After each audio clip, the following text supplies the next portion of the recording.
Yomi 2 is a tabletop game that's based on fighting games, and I'm going to tell you a bit about the design of it. In two previous videos, I talked about the thematic angle, that is, how do we capture the essence of fighting games and translate that into tabletop form? And I also talked about the gems feature. But what I want to do here is actually the opposite of that first video. Rather than think of it as a thematic experience about fighting games, what if we just looked at it abstractly as a strategy game? So how does that strategy work and where does it come from? Let's break the gameplay down into three parts so it's easier to talk about. So the first part is combat, and that's where you play a face down card and your opponent plays a face down card as well, and you reveal them simultaneously and you see who hits who or what happens. The second part of the game is combos, and that happens right after combat. Let's say that after we reveal our cards, you hit me, you might have an opportunity to play more cards in a combo to do more damage. So how do those combos work and what's going on with them is kind of the second thing. And then the third thing is your main phase. That takes place just before combat, and you have several optional things you can do. You can think of it like jockeying for position or trying to manipulate things or line things up so that you can have a good combat. Let's talk about the combat phase. That's where you reveal a card simultaneously with the opponent in a double blind fashion. And I know that I said I wanted to talk only about mechanics, but I have to just say one thematic thing here, and then we'll get to the mechanics. This concept of revealing cards in a double blind way, it really does match fighting games well, even though it might not seem like it. Because you might think that in a fighting game, it's all about reacting. Like somebody does something, you see it, and you react. And that is a thing that happens. Sometimes people commit to a big move, and you can see it and you can react. But there is a lot about fighting games that is not like that. The neutral state, it's called. It's where I'm not committed to anything. I could do whatever I want, and you could do whatever you want. And we each do a move without knowing exactly what the other person is doing. If you think of it in slow motion, like I choose my move, and it might be that you actually already locked into your move a few frames, maybe 10/60th of a second before I did my move. But because of the limits of human perception, I'm not able to know that you did that and react to it in time. So it feels simultaneous. Or it could be the other way around too, where I do my move and then right afterwards, like 5 frames later, you did your move, not really realizing that I had committed to something already. Anyway, back to the strategy part. This concept of revealing cards in a double blind way is really strategically interesting. There's a lot to it. Something to clear up right away is this concept that because you're just guessing that it's all random, which is actually laughable if you really think about it. In both Yomi 1 and in Yomi 2, we have digital versions, and those digital versions have a bot that plays like a monkey. It just randomly chooses moves. And in both versions of the game, that bot is ridiculously easy to defeat. Playing randomly is a really terrible idea. So why is that? Why is it a terrible idea? I think it's helpful to know. It comes from the percentages of how often you're playing each card. So do you block 25% of the time because there's 4 main types of moves and block is one of them? So should you just always block about 1/4 of the time? Or is it based on number of cards in your hand? Maybe only 1 of your 8 cards is a block. So, 12.5% of the time you should block always. Is that how it should work? The actual answer to that is that it's very complicated and it depends on all sorts of things. I mean, how many cards are in your hand? How many cards are in their hand? What is your life total? What is their life total? What is the state of the game so far? Which cards have been played? What cards are probably in their hand? It's very complicated to know how often you should be doing one move or the other. Should you be throwing like 90% of the time in this situation or not at all or 5%? So one part of the strategy of this game is to even be in remotely the right ballpark about how often you should be doing one thing versus another. And that changes dramatically over the course of a game, depending on what's going on. Another thing that helps here, and I mean helps the strategy, so helps it be very difficult to know what's smart to do, is the different options you have here have different payoffs, or that doesn't even capture it. Different types of payoffs, I should say. So if we played paper, rock, scissors, and if you won with a rock, you got 10 points. If you won with scissors, you got 3 points. If you won with paper, you got 1 point. Those are different payoffs. And I think that is generally a good idea to do in this sort of thing. But they're all points in that example. They're all the same types of thing. And that's not actually how it works in Yomi. If I win combat with an attack, I can probably do a combo and do more damage. So the payoff there is how much damage I'm doing. Okay, well, that's pretty straightforward. But what about a block? What if I win combat with a block? Well, if I block and you don't hit me, I get to return that block to my hand. So I didn't spend a card. You probably did spend a card. So now I'm getting ahead in the card economy. And if I block an attack successfully, not only do I not get hit, but I actually block one of your attacks, then I get to return the block to my hand and draw another card. So I'm really building up my hand and my resources if I win with a block. Well, what if I throw? If I win with a throw, it's sort of similar to an attack. I deal some damage and I can maybe do a combo for some more damage. It's probably going to be less than the attack. But a really crucial thing that winning with a throw can do is to get rid of one of your blocks, to make you discard it. And you usually only have 2 blocks, just a high and low block. So losing one of those is a big deal. You can get it back. You can spend resources to return it to your hand, but it's forcing you to do that. And think of it this way. Imagine that I decide to throw a few turns in a row, and I accept that I might get hit out of that. I might be taking damage. But what I've done is I've prevented you from increasing your hand size by blocking. If you block, you're not going to gain cards and you're going to lose that card. If you throw and you beat my throw, or if you attack into me, yeah, you'll hit me maybe, but you will lose cards and not gain cards. So what throwing can do is really drain the opponent of their resources. Just from these few examples, you can see that the payoffs are wildly different depending on what I win with. I might be doing a lot of damage or just some damage, but draining you of your resources, or I might be building up my own resources. So what is the value of one of these payoffs versus another? It's very hard to compute how much is a card draw worth compared to the damage that I could have dealt if I won the other way. Just in general, it's hard to know the answer to that. But it's way harder when you realize that it depends on so many things about the game state. It's a very different answer at the beginning of the game or middle, or when people are right at the last bit of their life totals. So there's a lot of strategic decisions going on there. And then there's another layer on top of that, which is called Yomi, which is the Japanese word for reading, as in reading the tendencies or the mind of the opponent. So if you have an idea of what the opponent's going to do, then you can counter that. But let's say that your opponent is not very good at the game. Well, you don't need to try to read their mind or tendencies or any of that. There's so many ways that you can just outvalue them. You can block at the right time. You can know when you need more resources and when it will hurt them extra much to drain them of theirs. You can build up a good combo and land it on them. You don't have to be really concerned with exactly what they're thinking or exactly what they're playing, because if you have a grasp of all of this, you can just kind of outvalue them and defeat them. But it becomes a lot more interesting when your opponent understands that too. I refer to it as if the opponent knows the script, if they know all the things that they're supposed to be doing, because then you really can recognize the tendencies they have. In these certain situations, it makes extra sense to block, and they block all of the time. So you can throw them all of the time in those situations once they are playing according to the script.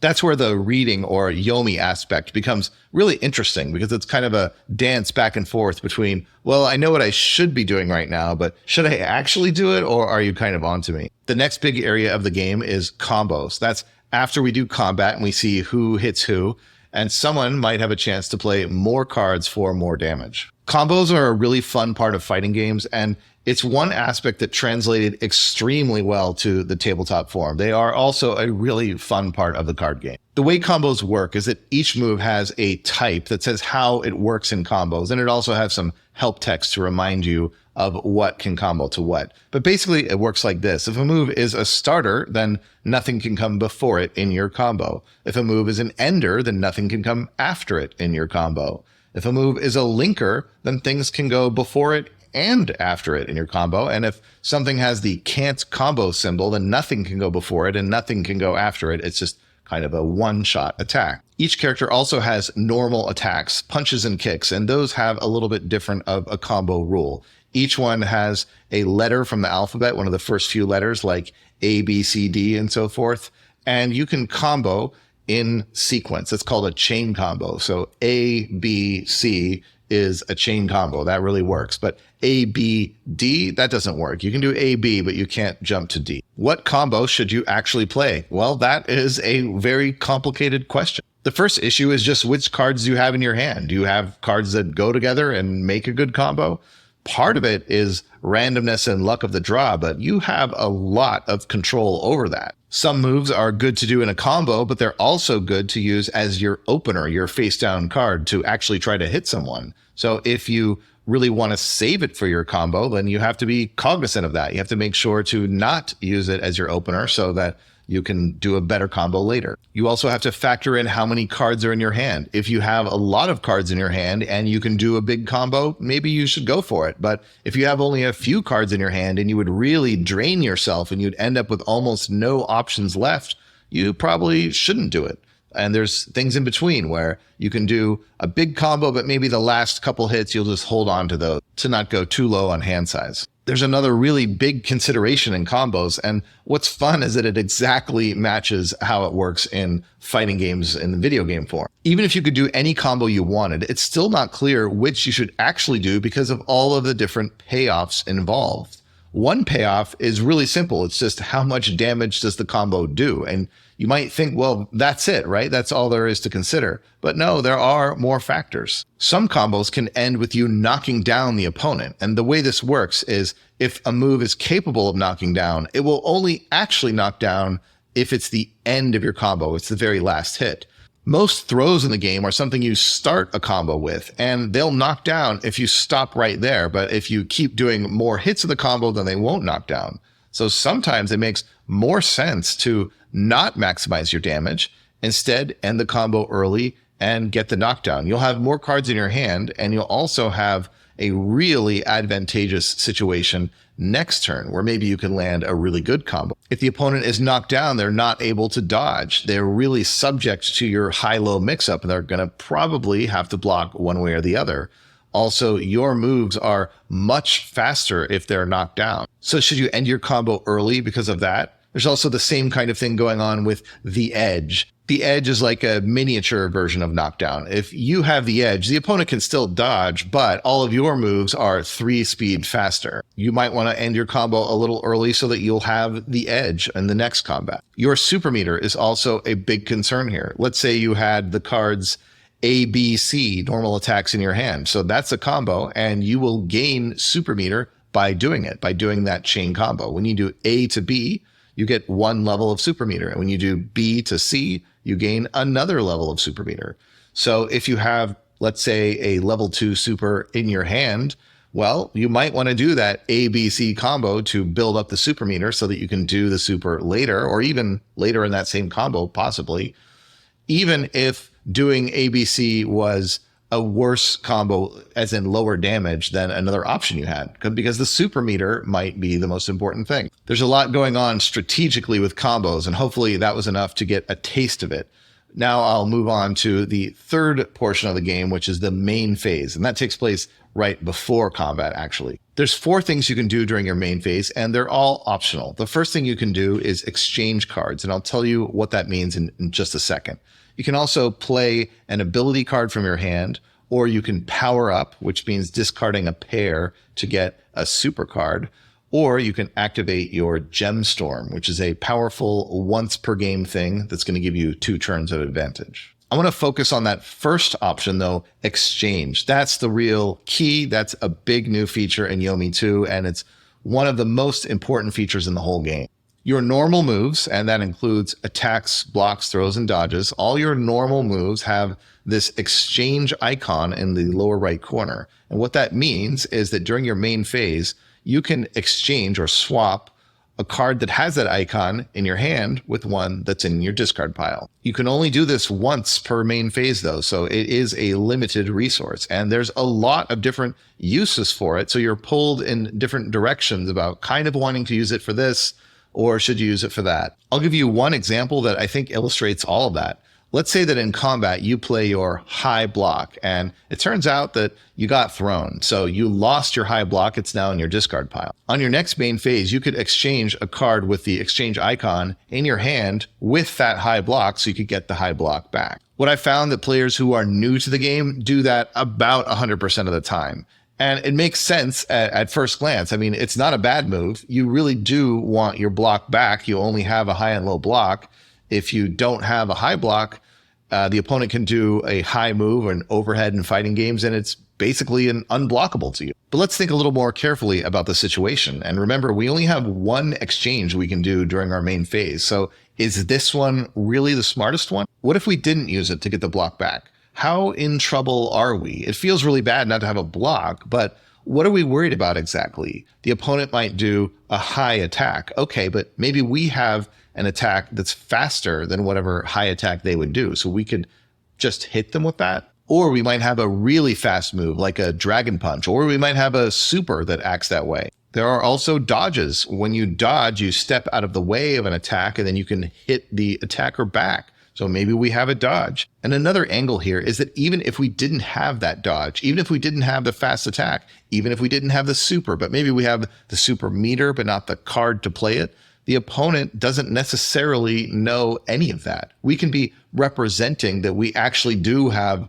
one or several of these various options. The opponent can't just blindly high attack all the time just because you don't have a high block, because there are so many things that you can do to beat that you might actually scare them into not doing the thing in the first place. So what else could we do with that one exchange per main phase? Well, imagine that you had an A normal attack and a C normal attack in your hand, but you don't have the B. Maybe the B is in your discard pile. Well, you could exchange to complete or fill in that combo and have A, B, C. That is one very common use of the exchange, is to fill out or bolster your combos so you can do better combos. Another common use is to plug the holes in your options. Maybe you don't have any throws in your hand. Now, you might be able to represent that you do, kind of get the opponent to play as if you do, but maybe they're onto you, or maybe it doesn't matter what they think. You just really need to throw them because you know they're going to block a few times. Well, you want to fill in your options and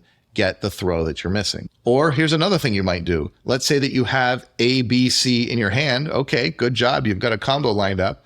And you have another B in your discard pile. Well, what you could do is exchange your C for the B. Then instead of having ABC in your hand, you would have ABB. You'd have a pair of Bs. And you can discard them to power up and get a super. And maybe that's the most important thing for you to do at the moment. You have many options here, and you can really affect your hand and what you can do by how you use that exchange. And another really key factor to keep in mind is that exchanges are public. The opponent is seeing what you're doing. What if you exchange to get a dodge? Are you going to play that dodge the very next turn? I mean, maybe. Tricky. Another thing you can do during your main phase is to play an ability card, but I can't really speak in general about the strategy there because each character has completely different ability cards. They vary wildly in what you can do. So you're just going to have to see for yourself what strategy is involved there. Another option you have during your main phase is the power up that I've just mentioned. That's where you discard a pair and you get a super. And as I hope you see already, there is a lot of strategic concerns there. My example just a moment ago involved messing up your own combo actually in order to get a super card, which you might want to do sometimes. Supers are generally very good, so you do want to power up now and then, but there's a real drawback by doing so. You're losing two cards, and often, not always, but often you're losing two exchangeable cards. And as you have fewer and fewer exchangeable cards, it becomes harder and harder to get back the exchangeable cards you need. Like if you discard all of your exchangeable cards away except your blocks in order to have a super, well, what if you lose one of those blocks? How are you going to get it back? Your fourth option during your main phase is to activate your gem storm. That's the thing you can do once per game. And the effect you get, well, depends on which gem you've picked. I can't say much in general about gemstorms because they all have completely different effects. But what I can say is that they last 2 turns and they give you some sort of advantage. They're really shifting the scales in your favor for 2 turns. That's something that you usually want to do late in the game, but not too late because you might die before you get a chance to use it. And then you screwed up. You really should have used it when you had the chance. Also, if you wait too long, you're vulnerable to the opponent activating theirs. And then maybe 2 turns later, the game's over. And again, you didn't get a chance because you can't activate yours while theirs is going. Sometimes things line up for you where early in the game, you're able to take advantage of whatever the gemstorm is doing. And then it's perfectly fine to activate it early. It really all depends. There's a lot of considerations. Hopefully you see that that's how all of this strategy stuff works. It depends on a million things. And that's why these types of games, and especially Yomi 2, is interesting to play. At the time of this video, Yomi 2 is crowdfunding on GameFound, which is a site similar to Kickstarter. So if you want to support the project and bring it to life, go find Yomi 2 on GameFound. There's a link in the description below. And if the crowdfunding went well and you're watching this video later, then you can check out serlingames.com to find Yomi 2.